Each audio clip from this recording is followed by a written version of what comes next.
இந்த டுபாக்கூர் மழுப்பல்கள் கட்சி இருக்கே திமுக, அவங்களோட 4.5 வருஷம் கொடுங்கோல் ஆட்சி.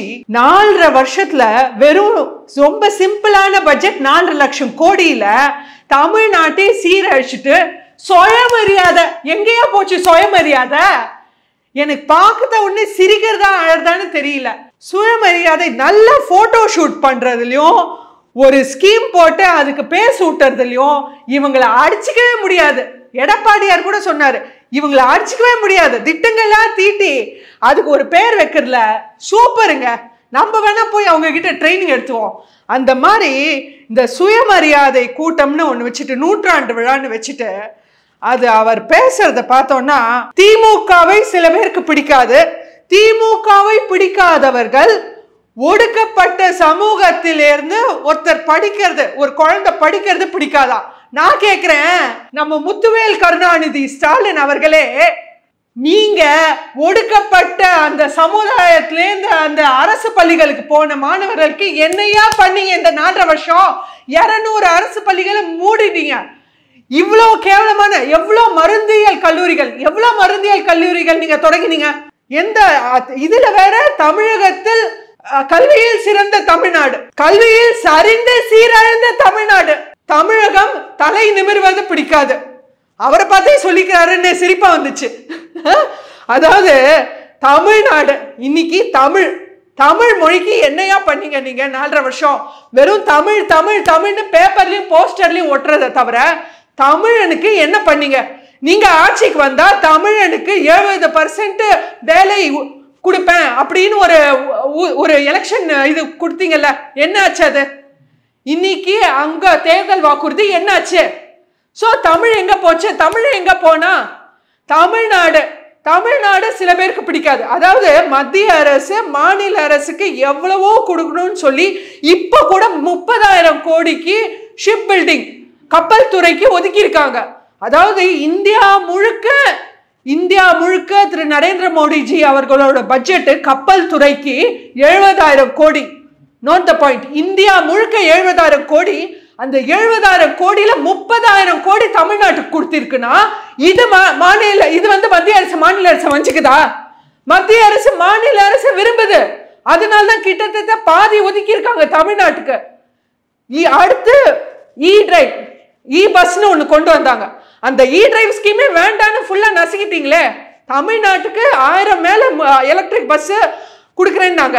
அதுதான் இவர் திரு சிவசங்கரன் அவர்கள் டிரான்ஸ்போர்ட் மினிஸ்டர் வேண்டான்னு ஒதுக்கிட்டு இங்க வெறும் ஒரு 100 பஸ் அதுவும் தனியார் நிறுவனமான அசோக் லைலாண்டோட ஒரு கையொப்பம் போட்டு அந்த 100 பஸ் இது பண்றாங்க. அப்போ தமிழகத்தை அழிக்க தமிழகத்தை தனியார் மயம் பண்ண வந்த ஒரே ஆட்சி இந்த திமுகவின் துரோக மாடல் ஆட்சி. இன்னைக்கு இந்த கரூர் சம்பவத்தினால, இந்த கரூர்ல நடத்தப்பட்ட இதனால இன்னைக்கு தமிழ்நாடு உலகம் முழுக்க தலை குனிஞ்சிருச்சு. இந்தியாவுக்கு மட்டும் இல்ல, உலகம் முழுக்க. சீனால இருந்து அரசு அதிகாரிகள் தமிழ்நாட்டுக்கு தகவல் கொடுக்குறாங்க. சோ இன்னைக்கு தமிழ்நாடோட நிலைமைய உலகம் முழுக்க சந்தை சிரிக்க வச்சுட்டு தமிழ்நாடு தலை குனிய வைக்க மாட்டோம்னு. இதெல்லாம் இந்த இவங்களோட ஒரு காமெடி ஆட்சிக்கு, கோமாளி ஆட்சிக்கு, இந்த டுபாக்கூர் ஆட்சிக்கு தமிழக மக்கள் 2026 பதில் சொல்லியே தீரணும். இன்னைக்கு நம்ம தாவேக்கா மேல திரு விஜய் அவர்கள் ஏன் வராங்க? தாவேக்கா ஏன் வருது? மக்கள் யோசிச்சு பார்க்கணும். மக்களுக்கு திமுக வெறுத்து போச்சு, சலிச்சு போச்சு. அதாவது இன்னைக்கு தமிழகத்துல இந்த ஒரே ஒரு வாரிசுக்காக 8 கோடி மக்கள் பலியாகி இருக்காங்க. சோ இன்னைக்கு 8 கோடி மக்களை பலியாக்கிட்டு இவங்க பண்ற இது மக்களுக்கு வெறுத்து போச்சு. மக்கள் ஒரு மாற்றத்தை தேடுறாங்க. இன்னைக்கு திரு விஜய் அவர்கள் அந்த ஒரு மாற்றத்தை கொண்டு வரேன்னு ஒரு நம்பிக்கை கொண்டு வந்ததுனால அந்த ஒரு நம்பிக்கையின் சின்னமா திரு விஜய் அவர்களை பார்த்து மக்கள் அவரை நோக்கி போறாங்களே தவிர இன்னைக்கு விஜய் அவர்களுக்காக ஓட்டு இல்ல, தாவேக்காக ஓட்டு இல்ல. இன்னைக்கு தாவேக்காவுக்கு வர மொத்த ஓட்டு பேங்குமே it is anti DMK bank. அதாவது திமுகக்கான எதிர்மறை வாக்குகள் தான் அங்க போகுது. மக்கள் அந்த அளவுக்கு ஒரு வெறுப்புல போயிட்டாங்க. மேம் இப்போ இருந்தாலுமே அந்த ஸ்டேஜில் ஸ்டாலின் அவர்கள் சொல்லும்போது என் மேலே வைக்கக்கூடிய விமர்சனங்களுக்கு நான் வந்து தகுந்த பதிலடி கொடுத்து வருகிறேன்ற மாதிரி சொல்லியிருக்காரு மேம். சூப்பர்மா, சூப்பர் சூப்பர் சூப்பர். இதுதான் அவர் அந்த ஸ்டேஜ்ல பேசின ஒரே ஒரு உண்மை. தப்பி தவறி சில சமயம் உண்மையை பேசுறாரு. உங்களை தவிர ஆட்சியே இருக்கக்கூடாதா, கட்சியே இருக்கக்கூடாதா? தமிழகம் ஜனநாயகம், எந்த கட்சி வந்து வரலாம், யார் வேணும் கட்சி தொடங்கலாம், அது ஜனநாயக உரிமை. இவங்களை தவிர எந்த கட்சியும் இருக்கக்கூடாது. வேற கட்சி இருந்தா ஒண்ணு கூட்டணியில சேர்த்து நல்ல நசுக்கி அவங்கள பேச விடாம பண்ணிது. இது எல்லாத்தையும் பார்த்தோம். விசிகே திருமாவட்டம், கம்யூனிஸ்ட் கட்சியாகட்டும், எல்லார்கிட்டையும் பார்த்தோம் கூட்டணி கட்சிகள். அதை தாண்டி மற்ற கட்சிகளா இருந்தா ஏதோ ஒரு கேஸ போடு, ஏதோ ஒண்ணு பண்ணு, அவங்களை எப்படியாவது ஆஃப் பண்ணு, கட்சியை கலைங்க. இதுதான் இவங்களோட இன்னைக்கு நல்லாட்சி. இதுதான் திராவிட மாடலோட ஜனநாயகம் இல்லையா? இன்னைக்கு மக்கள் கட்சியை விடுங்க. ஃபர்ஸ்ட் திமுக காரனுக்கே திமுகல மரியாதை இல்லை. ஸ்டாலின் வாரிசு தவிர எந்த திமுக காரன் அவன் வந்து பாவம் அயலாத உழைச்சிருப்பான் திமுக, அவனுக்கே இன்னைக்கு மரியாதை இல்லை. திமுகல மக்கள் எங்க மரியாதையை எதிர்பார்க்கறது கேட்கிறேன். சாதாரண மக்கள், ஒரு பாமர மக்கள் இன்னைக்கு குரல் எழுப்ப முடியாது. இதுதான் ஜனநாயகம். இதுதான் தமிழ்நாட்டுல இவங்களோட கொடுங்கோல் ஆட்சி. மாரிதாஸ் அவர்களை ஏன் அரெஸ்ட் பண்றீங்க? என்ன அவர் பண்ணிட்டாரு அரெஸ்ட் பண்றீங்க? முன்னுக்கு பின் புறம்பா பேசினாரா, இல்லாததை வதங்கிதுல பரப்பினாரா? இது வரைக்கும் நான் பார்த்த யூடியூபர்ல மாரிதாஸ் அவர்கள் தான் நல்ல ஒரு ஆதாரம் வச்சு அது ஸ்கிரீன்ல 10 தடவை காமிப்பாரு, ஜூம் பண்ணி காமிப்பாரு. பாருங்க இந்த பேப்பரை பாருங்க, இந்த கோர்ட் ஆர்டரை பாருங்க, இதை வச்சுதான் நான் பேசுறேன்னு. இந்த அளவுக்கு ஒரு திறமையான நல்ல ஒரு ஆதாரம் வச்சு பேசக்கூடியவர் திரு மாரிதாஸ் அவர்கள். அவரை ஆஸ்க் பண்ண உங்களுக்கு என்ன அதிகாரம் இருக்கு? அதாவது இன்னைக்கு யாரும் குரல் எழுப்பக்கூடாது. முதல்ல இவங்களை அரெஸ்ட் பண்ணுங்க. இவங்களை அரெஸ்ட் பண்ணா அதை பார்த்து 4 பேர் பயப்படுவான்ல, எவனும் பேச மாட்டான்ல. அப்படின்றது இன்னைக்கு ஒரு ஆட்சி அதிகாரமோட இவங்களோட கொடுங்கோல் ஆட்சியோட உச்சக்கட்டம் இந்த கரூர் சம்பவம். இதுல இந்த புதிய தலைமுறை சேனல், அதாவது இந்தியாவில் நம்ம தமிழ்நாட்டில் ஒரு நல்ல பேர் வாய்ந்த சேனல், ஒரு நம்பர் 1 டாப்ல இருக்கக்கூடிய சேனல், அதை ஏன் நீங்க வந்து டாக் இதுல இருந்து ரிமூவ் பண்ணீங்க? அரசு சேனல்ல இருந்து ஏன் ரிமூவ் பண்ணீங்க? என்ன அதிகாரம் இருக்கு? அப்போ இன்னைக்கு யாருமே வாய் தரக்கூடாது, யாருமே பேசக்கூடாது, எல்லாம் உங்க கண்ட்ரோல் இருக்கணும். ஃபுல்லா கண்ட்ரோலிங். அதாவது இது வந்து திமுகவோட ஒரு ஆளுமை அடக்குமுறை ஆளுமுறையோட எல்லை பார்க்கிறோம். ஏன்னா இன்னைக்கு இந்த கரூர் சம்பவம்னால இவ்வளோ நாள் அவங்க மூடி மறைச்சு வச்சிருந்த அவங்களோட எல்லா டுபாக்கூர் தனமும் இன்னைக்கு இந்த கரூர் சம்பவம் மூலமா வெளியில வருது. அதாவது ஒரு அரசு சேனல்ல இருந்து ரிமூவ் பண்ணிட்டா, அரசு கேபிள் டிவில இருந்து ரிமூவ் பண்ணிட்டா சாதாரண பாமர மக்களுக்கு ரீச் ஆகல. இதுதான் திரு அண்ணாமலை அவர்கள் இப்போ ஒரு ட்வீட்ல போட்டிருந்தாரு. சோ அவர் சொல்லிதான் எனக்கே தெரியும். அதனால இது வந்து திமுக வந்து கண்டிப்பா இன்னைக்கு விழுத்து எழுந்துக்கணும். திமுகவோட அழிவின் ஆரம்பம் இந்த கரூர் சம்பவம்.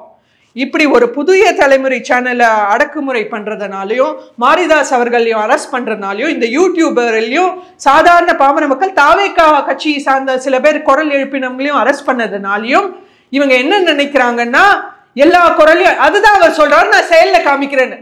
திரு ஸ்டாலின் அவர்கள் இன்னைக்கு அந்த சுயமரியாதை நூற்றாண்டு விழா, அப்பா என்ன பேரு உருக்குதுங்க. சுயமரியாதை நூற்றாண்டு விழால அவர் சொன்ன ஒரே ஒரு உண்மை, தமிழ்நாட்டை நல்ல பங்கு போட்டு 4 வருஷம் கொண்டாடி சுகமா அனுபவிச்சுட்டாங்களா? யார் பணத்துல? Note the point. மக்களோட வரி பணத்துல. மக்கள் உழைச்சு நீங்களும் நானும் தினம் பகல் பார்க்காம ராத்திரி பார்க்காம சாப்பாடு இல்லாம தண்ணி இல்லாம தூக்கம் இல்லாம நம்ம உழைச்சு ஒரு காசு சம்பாதிச்சு வரி பணம் கட்டினா, நம்ம கட்டின வரி பணத்துல 4.5 வருஷம் நம்ம தமிழ்நாட சீர அழிச்சுட்டு இன்னைக்கு வந்து எங்க எல்லாரோட 1.5 மாசம் சம்பளம், எம்எல்ஏ எம்பிகளோட 1.5 மாசம் சம்பளம் 1.5 கோடி ரூபாய். இந்த 1.5 கோடி ரூபாய் தமிழ்நாட்டில் இருக்க கோவில்களுக்கு கொடுக்க வேண்டியதானே? எவ்வளோ கோவில்கள், எவ்வளோ பழமை வாய்ந்த நம்ம முன்னோர்கள், நம்ம முன்னாடி இருந்த ராஜாக்கள், சேரன் சோழன் பாண்டியன் அவங்கெல்லாம் எவ்வளோ ஒரு பாதுகாத்து வந்து கட்டி இன்னைக்கு தமிழ்நாடு ஒரு உலகம் முழுக்க திரும்பி பார்க்குற அளவுக்கு ராஜராஜ சோழர் அவரோட கோவில்லாம், பிரகதீஸ்வரர் கோவில்லாம், அந்த அளவுக்கு தமிழ்நாடு செழிக்கும் தமிழ்நாட இன்னைக்கு சீரழிஞ்சு அந்த கோவில்கள்லாம் இன்னைக்கு பராமரிப்பு இல்லாம இருக்கு. எவ்வளவு கோவிலுக்கு 4-5 கோவில் சேர்ந்து ஒரு அர்ச்சகர், அந்த அர்ச்சகரோட ஒரு நாள் சம்பளம் பார்த்தா 10 ரூபாய் 20 ரூபாய். எப்படி அவங்க வாழ்க்கையை நடத்துவாங்க? இந்த 1.5 கோடி அங்க போய் கொடுக்க வேண்டியதானே, கோவில்களை காப்பாற்ற வேண்டியதானே, நம்ம கலாச்சாரத்தை காப்பாற்ற வேண்டியதானே. இல்லாட்டி சரி ஓகே அது வேண்டாம், நீங்க தூய்மை பணியாளர்கள் பாவம் பாமர மக்கள் பட்டியலினத்தார் அன்னைக்கு ரிப்பன் பில்டிங் வாசல்ல தன்னோட வாழ்வாதாரத்தை தொலைச்சிட்டு அவ்வளவு போராடி இருக்காங்க. அவங்களுக்கு இந்த 1.5 கோடி கொடுக்க வேண்டியதானே. இல்ல இப்ப கரூர்ல மாண்டாங்களே பாவம் பாமர மக்கள், சின்ன சின்ன பசங்க, அவங்க எல்லாருமே ரொம்ப ஒரு ஏழ்மையான குடும்பத்துல இருந்து வந்தவங்க. நிறைய பேர் வீட்டுல அந்த மாண்டவங்க அந்த அந்த பர்சன் தான் அவங்க வீட்டையே காப்பாற்றக்கூடிய ஒரு நபர். அப்படி அப்போ அவங்க வீட்டோட ஆதாயமே போயிடுச்சு. அந்த ஒரு பர்சன் போனதுனால, அந்த ஒரு நபர் போனதுனால அவங்க வீட்டோட வாழ்வாதாரமே போயிடுச்சு. அப்படி நிறைய பேர் இருக்காங்க. அவங்களுக்கு தூக்கி அந்த 1.5 கோடி கொடுக்க வேண்டியதானே. சோ இதுதான் உங்க சுயமரியாதை. சோ மக்கள் முக்கியம் இல்ல, தமிழ்நாடு எப்படி வேணா போட்டோம், தமிழன் எப்படி வேணா போட்டோம், தமிழ் எப்படி வேணா சீரழியட்டும், நான் என்னோட மரியாதை, என் வாரிசு முக்கியம், என்னோட அமைச்சர்கள் முக்கியம், அவங்களோட சுவிஸ் பேங்க் அக்கௌண்ட் முக்கியம். அதுக்குதான் இந்த 1.5 கோடி ரூபாய். தமிழ்நாட்டை இவ்வளவு நாள் சொராண்டியாச்சு. ஒரு நாள் திரு எடப்பாடியார் சொல்றார், ஒரு நாளைக்கு வெறும் திருச்சி காவேரி மண்ல ஒரு நாளைக்கு 1 கோடி ரூபாய்க்கு மண்ணல்ல படுதுன்னு. சோ ஒரு நாளைக்கு 1 கோடி ரூபாய்னா இந்த 4.5 வருஷத்துல எவ்வளவு கோடி யோசிச்சு பாருங்க.